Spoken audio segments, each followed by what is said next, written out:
নমস্কার ভক্তবৃন্দ, জয় শ্রীকৃষ্ণ, রাধে রাধে ভক্তরা। আজকের ভিডিওটি রয়েছে 7ই সেপ্টেম্বর রবিবার 21শে ভাদ্র। পূর্ণগ্রাস চন্দ্রগ্রহণ শুরু হয়েছে। গ্রহণ শুরু হবে রাত্রি 9টা 57 মিনিটে এবং তা শেষ হবে রাত্রি 1টা 27 মিনিটে। গ্রহণ থাকছে 3 ঘন্টা 30 মিনিট। ভাদ্র পূর্ণিমার সাথে পালিত হয়েছে পূর্ণগ্রাস চন্দ্রগ্রহণ। তাই এই দিনটি আপনারা অবশ্যই বিশেষ সতর্কতার সাথে অবশ্যই এই দিনটি অতিবাহিত করবেন। আর বিশেষ করে মনে রাখবেন, চন্দ্রগ্রহণ শেষ হওয়ার পর 8ই সেপ্টেম্বর সোমবার 22শে ভাদ্র আপনারা অবশ্যই সকলে এই খাবারটি গ্রহণ করবেন। পরিবারের সুখ সমৃদ্ধি ভরে রাখতে চাইলে অবশ্যই চন্দ্রগ্রহণের পর অবশ্যই বাড়িতে সকলে এই ক্রিয়াকলাপগুলো অবশ্যই করতে হবে। যদি আপনারা এই ক্রিয়াকলাপ যদি না করেন তাহলে পরিবারের অমঙ্গল হতে পারে, রোগ দরিদ্রতা পিছু ছুটবে না এবং অশুভ শক্তির আগমন ঘটবে আপনার পরিবারে। তা অবশ্যই গ্রহণ শেষ হওয়ার পর সকলে এই কাজগুলো করবেন এবং এই খাবারগুলো গ্রহণ করবেন। এর ফলে পরিবারের সুখ সমৃদ্ধি ভরে থাকবে এবং ভগবান বিষ্ণুর আশীর্বাদ বর্ষিত করবেন। আর অবশ্যই আপনারা এই মহামন্ত্রটি 8ই সেপ্টেম্বর সোমবার সকলেই ভক্তি নিষ্ঠার সাথে জপ করবেন। তো অবশ্যই ভিডিওটি আপনারা শুরু থেকে শেষ পর্যন্ত ভক্তি সহকারে শ্রবণ করুন।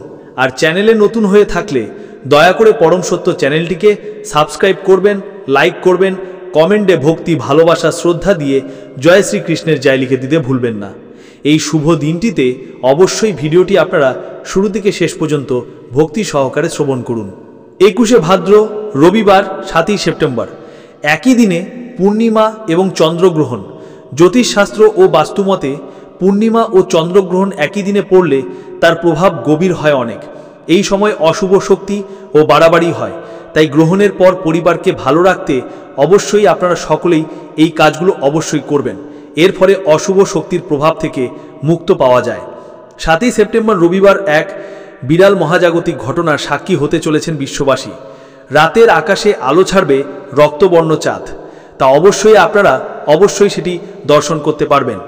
রবিবার রাত প্রায় 9টা থেকে রাত 2:30 পর্যন্ত রাতের আকাশ উদয় হয়েছে রক্তবর্ণ চন্দ্র।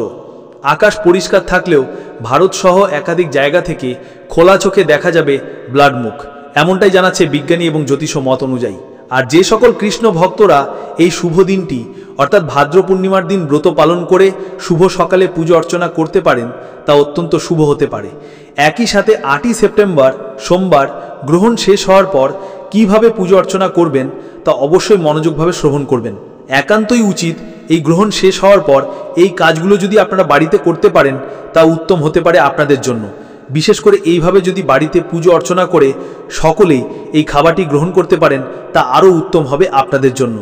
কারণ গ্রহণ শেষে স্নান ধ্যান করে ভগবান বিষ্ণুর আরাধনা করার পরামর্শ দেওয়া হয়েছে শাস্ত্রে, তা অত্যন্ত শুভ হতে পারে।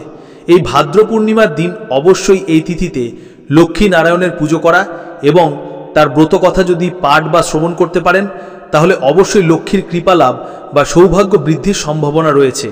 যদি আপনারা এই ব্রতটি পালন করে এই শুভ দিনের ব্রত কথা পাঠ বা শ্রবণ করেন তাহলে গৃহে ধনসম্পদের প্রাচুর্য এবং সুখ শান্তি বজায় থাকে বলে বিশ্বাস রয়েছে। ভাদ্র পূর্ণিমার দিন লক্ষ্মী নারায়ণের আরাধনা করা হয় এবং ব্রত কথা পাঠের মাধ্যমে মা লক্ষ্মীর কৃপা লাভ করা যায়। পারিবারিক সুখ শান্তি বজায় রাখতে অবশ্যই আপনারা এই শুভ দিনে এইভাবে ক্রিয়াকলাপগুলো অবশ্যই করবেন। বিশেষ করে যদি আপনারা ব্রত কথা পাঠ, উপবাস এবং দান করতে পারেন তা অত্যন্ত শুভ হতে পারে সকল ভক্তদের জন্য। 8ই সেপ্টেম্বর সোমবার চন্দ্রগ্রহণ শেষ হওয়ার পর অবশ্যই বাড়িঘর পরিষ্কার করবেন, গঙ্গাজল ছিটিয়ে পরিবেশন শুদ্ধ করবেন এবং অবশ্যই আপনারা স্নান করবেন। স্নানের জলে সামান্যটুকু গঙ্গাজল মিশিয়ে তার সাথে হলুদ তুলসী পাতা যোগ করে যদি আপনারা স্নান করে হলুদ বস্ত্র পরিধান করে অবশ্যই পুজোর ঘর পরিষ্কার করবেন, দেবদেবীর মূর্তিতে শুদ্ধ করবেন, নতুন করে পুজো শুরু করবেন। 8ই সেপ্টেম্বর সোমবার পুজোর আগে অবশ্যই পুজো স্থান পরিষ্কার করতে হবে। সম্ভব হলে জলে তুলসী পাতা ফেলে অবশ্যই সেই জল দিয়ে আপনারা এই শুভ দিনটিতে বাড়িঘর পরিষ্কার করবেন। গ্রহণের শেষ হওয়ার পর ঘর বাড়ি ভালোভাবে ঝাড়ু দিবেন, প্রতিটি কোণে গঙ্গাজল ছিটিয়ে দিবেন। এতে ঘরের পরিবেশ শুদ্ধ হবে এবং নেতিবাচক শক্তি দুর্ভীত হবে। যদি সম্ভব হয় ঘরের মেঝেতে লবণ দিয়ে মুছে নিলে তা আরও ভালো ফল দেয়, যা নেতিবাচক শক্তি দূর করতে সাহায্য করে। চন্দ্রগ্রহণ শেষ হওয়ার পর 8ই সেপ্টেম্বর কিভাবে পুজো করবেন? প্রথমত অবশ্যই মূর্তি শুদ্ধিকরণ করতে হবে। মন্দিরের দেবদেবীর মূর্তির শুদ্ধ জল দিয়ে ধুয়ে নতুন করে পুজো শুরু করবেন। বাড়িতে আলাদা পুজোর ঘর থাকলে উত্তর পূর্ব দিকে মুখ করে পুজো করুন।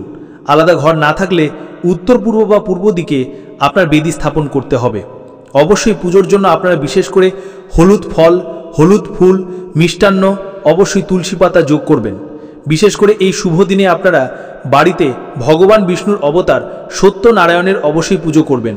এই শুভ দিনে অবশ্যই পুজোর পর ভগবান বিষ্ণুর সামনে অবশ্যই একটি ঘিয়ের প্রদীপ প্রজ্বলন করবেন, ধূপ নৈবেদ্য নিবেদন করবেন এবং পুজোর ভোগে অবশ্যই তুলসীপত্র যোগ না করলে কোনো মতে আপনার পুজো সম্পন্ন হবে না। আর অবশ্যই এবং পুজোর সমাপ্তি হয়ে গেলে অবশ্যই ভগবান বিষ্ণুর এই মন্ত্রটি জপ করবেন। যে মন্ত্রটি আপনাদের সাথে তুলে ধরা হবে অবশ্যই মনোযোগভাবে শ্রবণ করুন। এই মন্ত্রগুলো যদি পারেন তাহলে অবশ্যই খাতায় নোট করে নিন এই বিশেষ বিশেষ মন্ত্রগুলো, যা গ্রহণ শেষ হওয়ার পর সকলেই এই মন্ত্রটি জপ করতে পারেন। এই মন্ত্র জপ করলে ব্যক্তি চন্দ্রগ্রহণের অশুভ প্রভাব থেকে সুরক্ষিত থাকবেন, পাশাপাশি একাধিক সমস্যা থেকেও মুক্ত সম্ভব হবে। প্রথম মন্ত্রটি হচ্ছে ওম শ্রাং শ্রীং শ্রং স চন্দ্র মশ নমঃ। দ্বিতীয় মন্ত্রটি হচ্ছে ওম শ্রীং হ্রিং ক্লিং এইং ওম সাহা মন্ত্র জপ করতে পারেন। লক্ষ্মী লাভের জন্য, চন্দ্রগ্রহণের বাকসিদ্ধির জন্য এই মন্ত্রটি জপ করতে পারেন ওম হিলিং দুগ দুর্গায় নমঃ। এই মন্ত্রটি অবশ্যই 108 বার জপ করবেন। এই মন্ত্রটি জপ করবেন কৃষ্ণায় বাসুদেবায় হরে পরমাত্মানে প্রণত কলেশনায় গোবিন্দায় নমো নমঃ। অবশ্যই বিশেষ করে মন্ত্রগুলো আপনারা জপ করবেন এই গ্রহণ সমাপ্তির পর, এবং ভগবান বিষ্ণুর মহামন্ত্রটিও জপ করতে পারেন ওম নম ভগবতে বাসুদেবায় নমঃ। এবং পুজো সমাপ্তি হয়ে গেলে আপনারা অবশ্যই পরিবারের মধ্যে সকলেই এই প্রসাদ নিবেদন করবেন। তা অত্যন্ত শুভ হতে পারে যদি আপনারা এই প্রসাদ পরিবারের মধ্যে সকলের মধ্যে নিবেদন করে আপনি যদি গ্রহণ করতে পারেন, তা সর্বদা ভগবান বিষ্ণুর কৃপা বর্ষিত হবে। এছাড়াও গ্রহণের সমাপ্তির পর তুলসী গাছের যত্ন নেবেন। গ্রহণ চলাকালীন তুলসী গাছ ঢেকে রাখা হয়। গ্রহণের পর এই গাছগুলোকে জল দিয়ে শুদ্ধ করে তার সামনে একটি ঘিয়ের প্রদীপ জ্বালালে শুভ শক্তি ফিরে আসে। এছাড়াও শুভ কাজের সূচনা। গ্রহণের পর নতুন কোনো শুভ কাজ শুরু করার আগে অবশ্যই আপনাদেরকে এই কয়েকটি নিয়ম মনে চলতে হবে, ফলে কাজটি সফল হওয়ার সম্ভাবনা বা বাধা আসে না। বিশেষ করে আপনারা এই শুভ দিনে গঙ্গাজল যোগ করে আপনারা স্নান করবেন, ঘরবাড়ি পরিষ্কার করবেন, দেবদেবীর পুজো করবেন এবং যদি পারেন তাহলে অবশ্যই গরিব ও দুস্থদের দান করবেন। তা সৌভাগ্য নিয়ে আসে বলে বিশ্বাস রয়েছে। গ্রহণ শুরু হওয়ার আগে তুলসী পাতা গাছ থেকে তুলে নিজের কাছে রাখতে পারেন। তুলসী পাতা পজিটিভ এনার্জি, গ্রহণের নেগেটিভ এনার্জিকে দূরে সরিয়ে রাখবে। এছাড়াও পানীয় ও জল, রান্না করা খাবার, ঘি বা আচারে তুলসী পাতা রাখতে পারেন। এই কাজ করলে গ্রহণের প্রভাব খাবার অশুদ্ধ হয়ে যাবে না। অবশ্যই সকলে চন্দ্রগ্রহণের পর রান্না করা খাবার খাওয়া যাবে। গ্রহণের সময় খাবার তৈরি বা গ্রহণ করা থেকে বিরত থাকবেন, পরামর্শ দেওয়া রয়েছে। তবে গ্রহণ শেষ হওয়ার পর তা খাওয়া নিরাপদ এবং গ্রহণযোগ্য। আয়ুর্বেদ মতে গ্রহণের সময় হজম শক্তি কমে যায়, তাই গ্রহণের পর খাবার খেলে কোনো সমস্যা নেই। গ্রহণ চলাকালীন খাবার রান্না করা বা খাওয়া থেকে বিরত থাকতে হবে। গ্রহণ শেষ হওয়ার পর গ্রহণের পর রান্না করে খাবার খাওয়া যেতে পারে, তা আপনারা করতে পারেন, কিন্তু গ্রহণ চলাকালীন কোনো মতে আপনারা খাবার গ্রহণ করবেন না। গ্রহণ চলমান অবশ্যই আপনারা কোনো ধরনের পুজো বা ধর্মীয় আচার অনুষ্ঠান থেকে বিরত ছিলেন। শ্মশান বা নেতিবাচক স্থানে যাওয়া থেকেও বিরত ছিলেন। এছাড়াও ছুরি, কাঁচি, সূচ, ধারালো জিনিস ব্যবহার করা উচিত নয়। গ্রহণের সময় দীর্ঘক্ষণ না ঘুমানো বা বিশ্রাম নেওয়া উচিত, এই বিষয়টি আপনারা মনে রাখবেন। চন্দ্রগ্রহণের পর অবশ্যই শ্রীমদ্ ভগবদ্গীতা সকলে দান করতে পারেন এই শুভ দিনটিতে, তা অত্যন্ত শুভ হতে পারে আপনাদের জন্য। এই পুণ্যগ্রাস চন্দ্রগ্রহণের সময় দাঁত মাজবেন না, চুল দাড়ি আঁচড়াবেন না বা কাটবেন না, এই সময় শৌচালয়ে যাবেন না, স্নানান্ত দূরেই, অস্তমল ত্যাগ না করাই ভালো।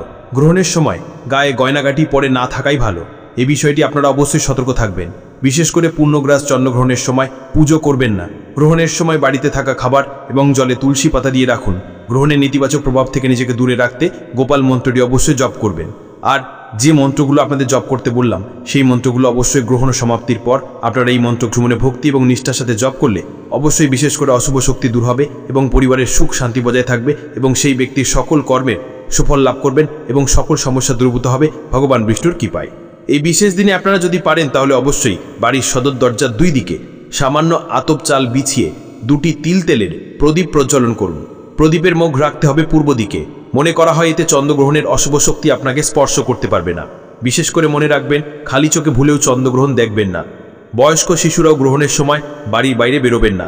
অবশ্যই বিষয়টি আপনাদেরকে মনে রাখতে হবে এই শুভ দিনে। তাই 7ই সেপ্টেম্বর রবিবার পালিত হয়েছে পূর্ণগ্রাস চন্দ্রগ্রহণ। এই সময় পৃথিবী সূর্যকে আংশিক ঢেকে নিলে পৃথিবীর জন্য চাঁদকে আংশিক দেখা যায় না, একে আংশিক চন্দ্রগ্রহণ বলে। আর পৃথিবী সূর্যকে পুরোপুরি ঢেকে নিলে পৃথিবীর জন্য চাঁদকে পুরোপুরি দেখা যায় না, একে চন্দ্রগ্রহণ বলে। এই চন্দ্রগ্রহণটি কোথায় কোথায় দেখা যাবে? এশিয়া, অস্ট্রেলিয়া, আফ্রিকা থেকে দেখা যাবে এই চন্দ্রগ্রহণ। ভারতের প্রায় সব শহরেই দেখা যাবে এই চন্দ্রগ্রহণটি। বিশেষ করে কলকাতা, দিল্লি, মুম্বাই, পুনে, লখনৌ, হায়দ্রাবাদ, চণ্ডীগড় থেকে স্পষ্ট এই গ্রহণ দেখতে পাওয়ার সম্ভাবনা রয়েছে। তাই অবশ্যই ভারতে দৃশ্যমান রয়েছে, তাই আপনাদেরকে অবশ্যই বিশেষ করে সতর্ক থাকতে হবে। 7ই সেপ্টেম্বর রবিবার এবং 8ই সেপ্টেম্বর সোমবার আপনারা কিভাবে এই দিনটি অতিবাহিত করবেন, কি কি খাবার খাবেন, কি কি খাবার খাবেন না, সবকিছু বিস্তারিতভাবে আলোচনা করা হলো। বিশেষ করে এই দিনে আপনারা অবশ্যই নিরামিষ আহার করবেন।